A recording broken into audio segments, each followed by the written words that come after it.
If having a shared bedroom for your children makes you feel guilty, or if you're not sure just how to decorate one room for two very unique individuals, then this is the episode for you.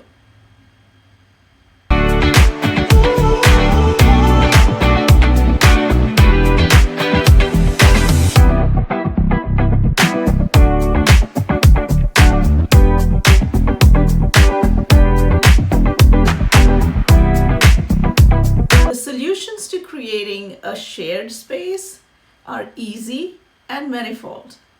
As to the guilt, this is a great way to have your children bond and create that special connection with each other. It's easy to decorate a space when you're just thinking of one child, their unique personalities, their hobbies, their likes and dislikes. But what do you do when you have two children sharing the space? How do you give them that unique space all of their own? How do you create private zones for them or private moments for them when they're sharing the room all the time? We're going to explore. As we start with any other room, you start by talking to your children here. You can talk to them individually so that if one child is more shy and the other is more outgoing, the other does not get overshadowed by the more extrovert one. You want to be able to listen to their ideas separately and then see how we can mesh them together. When you know each child's individual preference, and then talk to them together, it teaches your children to listen and to adapt to another person's preferences and how to create a room that makes both children happy. As you start to create the layout or the floor plan of the room, you must keep in mind that you need to create some private zones and some shared areas. So the bed, the study desk, the chair, the shelving can be unique for each child. And then if they have a play area, bookshelves, interest zone, that can be a shared area for both of them. It is important to keep this in mind even if you are creating a room where a toddler is sharing with a baby. The baby does not yet understand private zones or personal preferences, but it is important for the toddler to understand how they need to negotiate in a shared space. The most common problem when coming up with a shared room design is choosing the wall colors. And if your children happen to enjoy opposite colors, that might be a little bit of a challenge. One of the options is to paint two walls one color and two walls another. Of course, it does depend on the size of the room, whether you can accommodate something like that. The other option, especially if you're using bunk beds in the room, is to split the wall vertically. So the lower bunk gets one color and the top bunk gets a different color. But what if you feel that the colors your children have chosen are going to clash with each other? How do you make it work? One way would be to work out a compromise. Ask them for a third color. And no children, even us, we don't have just one color that we cannot think beyond. So find a neutral ground for both of them and a color that might work with both. Sometimes we get lucky that way. Sometimes it is easier if you find the palest hue of their chosen colors.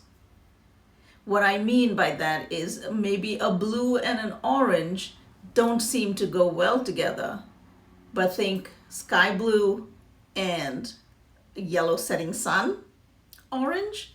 So softer colors will go better together than if you're trying to do very vibrant colors. A third option is to find a neutral color that goes well with both. So how about painting vertical stripes with one of their main colors and a neutral color, and then the third color, and then the neutral color again. So it gives you an option to use the colors that both of the children love, but you can still make it work better by adding that third neutral color. Try to get creative with your paint solutions. Pinterest is a great way to find items that work with the colors that you are thinking of. So go onto Pinterest. It's also a good way to let your children understand visually how the room could look. Sometimes pictures are worth 1,000 words. But what if you run into the opposite problem, where both the children want the exact same color? This is often the case when you're doing children of the same gender or twins, and they both have the same preference.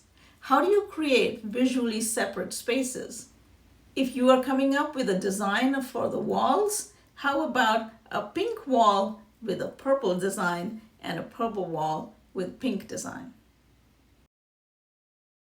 It could be as simple as 2 pink walls with purple polka dots and 2 purple walls with pink polka dots. Similarly, think reversible comforters and monogrammed lettering. Giving them monogrammed names right above their beds is a nice way to privatize their space. An important aspect is to involve the children in the buying process. And yes, it can be tricky taking them to the shopping mall where there are a million distractions and they might see something that you are not able to buy for them.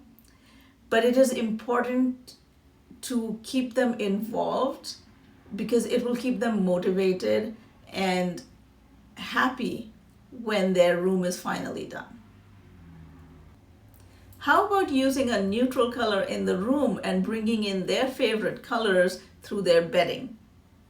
Or maybe it's their favorite characters.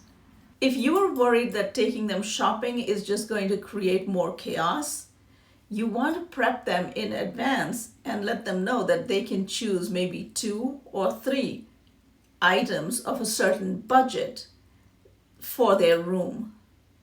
That way they get the independence of finding their own items, but at the same time they learn about budgeting and they learn about keeping the other person's preference in mind. A single shared room has to do multiple purposes. It is one room that has to work for 2. So it is very important that you do not waste any space. Bunk beds today come in a wide variety of options. You can do a twin over twin, which is the traditional bunk bed. You can do a twin over full, or you can even change the angles and keep one at a 90-degree angle to the other. Bunk beds is an easy way to achieve this. When going for the bunk bed, please measure the ceiling height. You don't want to end up with something that you have to now return because there's just not enough clearance for the child on top. Bunk beds work best for children over 5 years of age.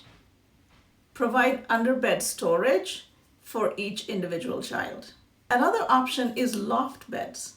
If your space permits, a loft bed with a desk and chair under the bed allows for each child to have their own private area. You could also use a room divider if you wanted to give it a more visually separate space. Another way to save space is to give them wall-mounted lamps instead of nightstands. A little shelf and a wall-mounted lamp allows them to have the space to put their books or their phones and even give them a little bit of reading area. Shared bedrooms are not as terrifying as you thought, are they? All you have to do is follow the basic guidelines, negotiate, and think out of the box. You will soon achieve a great look without compromising either child's tastes. In fact, the room might look like it was meant to be shared all along. If you have a shared space and some great ideas to share with our other viewers, please go to my Facebook page. The link will be below, and upload your photos, share your ideas. Let's create a community that brings everybody together.